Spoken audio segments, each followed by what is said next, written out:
हेर्नुस् है फुलको बिरुवाहरू यसरी हामी फुलको बिरुवाहरू लगाउँछौँ। यहाँ सेटमा फुलको बिरुवाहरू हामी अर्किडहरू यो हाइब्रिड अर्किडहरू हो। यसरी फुलको बिरुवा हामी लगाएर यसलाई सेलको लागि चाहिँ हामी बाहिर रोडमा हामी निकाल्छौँ। हेर्नुस् यो सबै अर्किडहरू यहाँ माथि छ है।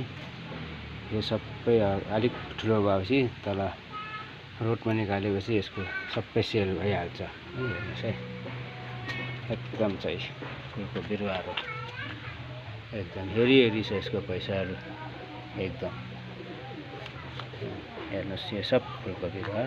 अनि मल चाहिँ यसरी हामी बनाउँछौँ। यो चाहिँ गोबर हो, पानीमा गोबर लगाएर पास राख्छौँ।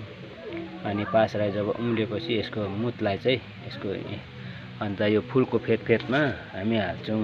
अनि हालेपछि यो मजाले फुलहरू फस्टेर आउँछ है साथीहरू, फेसबुकका साथीहरू जसले फुलको खेती गर्नुहुन्छ। आज गोबरलाई चाहिँ ल्याएर तपाईँले बट्टामा पकाउनुहोस्, पानी हाल्नुहोस्, अनि पानी हालेर तपाईँले राख्नुहोस्। अनि यसको फिज आउँछ, गाछ आउँछ।